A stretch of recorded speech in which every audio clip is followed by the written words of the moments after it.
Close your eyes for a second. You are watching a cruise commercial. Slow motion shots, sunlight spilling across endless glass balconies, a ship so massive it looks unreal, almost like a floating city from a movie. Couples laughing, kids splashing, cocktails glowing at sunset. No crowds, no noise, no stress. It looks like perfection. Now cut to reality. You arrive at the terminal. Thousands of people, lines wrapping around corners, bags stacked everywhere. The ship towers over you, impressive but intimidating. You finally step on board, and the scale hits instantly. Music blasting, elevators already full, hallways crowded with people stopping suddenly to check their phones. Everyone refreshing the app, everyone slightly lost, and almost everyone has the same quiet thought. Where are we supposed to go? That moment matters, because that is when many cruisers realize something no commercial prepares you for. Mega cruise ships look like paradise, but they do not always feel like one. Some people swear mega ships saved cruising. Others believe they quietly destroyed what cruising used to be. And today, we are not dancing around it. Because mega ships did not just change cruising, they changed who cruising is for. To understand why, you have to go back. Cruising used to move at a different pace. You boarded the ship and time softened. Mornings had no urgency. You wandered the deck with coffee, watching the ocean instead of watching a schedule. Crew members learned your name by the second day. Dinner felt slow, intentional, personal. There was a rhythm to it, a predictability that felt comforting rather than boring. You knew where you would eat, who you would see, what to expect. Then, the industry made a sharp turn. Not because cruisers demanded bigger ships, because profits demanded them. Cruise lines realized something simple and powerful. Make the ship bigger, fit more cabins, fill those cabins with more people, sell more to every single one of them. Drink packages, specialty dining, internet plans, paid attractions, photo packages, exclusive experiences, shore excursions with premium pricing, spa treatments marketed through daily flyers, casino credits, souvenir shops positioned at every turn. The ship itself became a marketplace, and every square foot was designed to generate revenue. Mega ships were the perfect machine for that model. From a business standpoint, it was genius. One sailing could generate enormous revenue. Marketing sold spectacle, size, and shock value. First-time cruisers were impressed before they ever unpacked. The numbers told a story executives loved. More passengers, more spending, more profit per voyage. And for someone new to cruising, this feels normal. They do not know quieter decks. They do not know walking into dinner without a reservation. They do not know what it feels like to spend a sea day doing absolutely nothing and feeling perfectly content about it. They do not know the pleasure of recognizing the same faces at breakfast every morning, or the quiet satisfaction of finding your favorite deck chair empty and waiting. So they adapt. They learn the app, they book their activities early, they set alarms for dining reservations. They accept that cruising means planning, not drifting. But something else happens quietly in the background. Cruise lines do not remove smaller ships overnight. They simply stop building around them. Sailings shrink. Routes disappear, marketing fades, availability tightens. The ships still exist, but they are harder to find, harder to book, and often more expensive per night than their massive counterparts. Slowly, almost invisibly, even if you want a calmer experience, you are funneled toward the megaship. Not because you chose it, because the alternatives are disappearing. The industry has made its bet, and that bet is on size.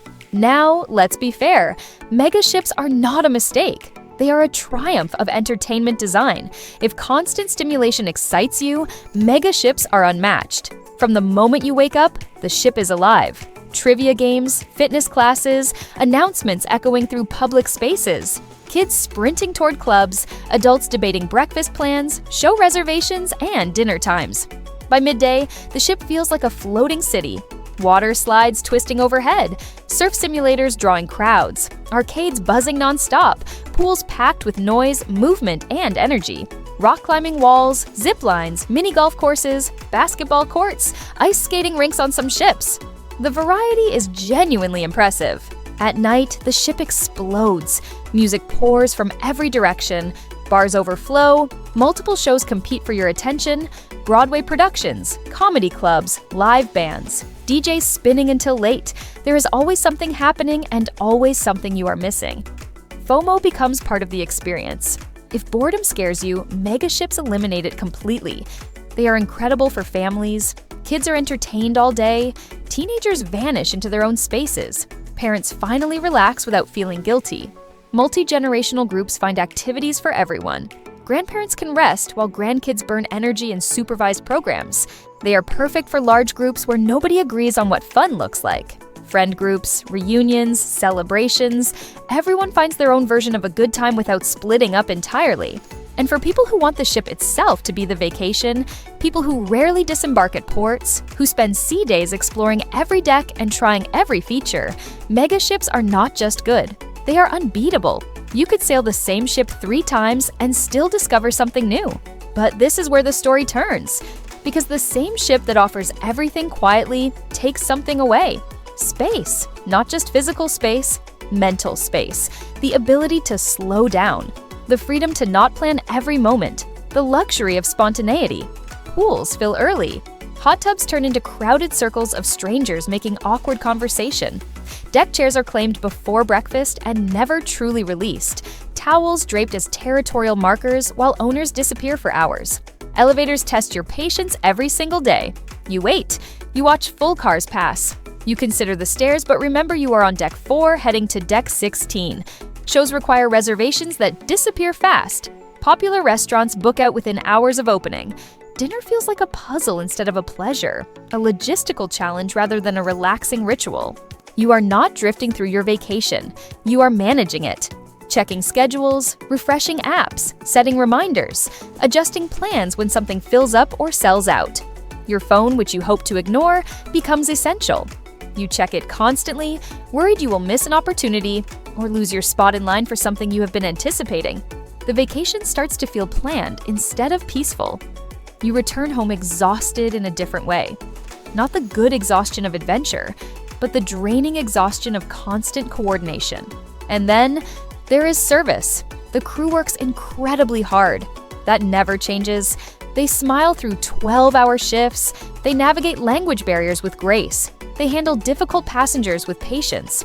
On smaller ships, crew members notice patterns. They remember your name, your drink, your routine. You feel recognized as a person, not a cabin number. The bartender knows you take your coffee black. The waiter remembers you avoid shellfish. Small gestures that make you feel seen. On mega ships, efficiency replaces familiarity. Scan the card, keep moving. Next guest. Crew members serve hundreds of people daily. They cannot possibly remember everyone. Nothing is wrong, nothing is rude, but something is missing. That old cruise feeling people struggle to describe. The one where days blur together in the best way, and stress slowly fades away like fog lifting, quietly slips through your fingers.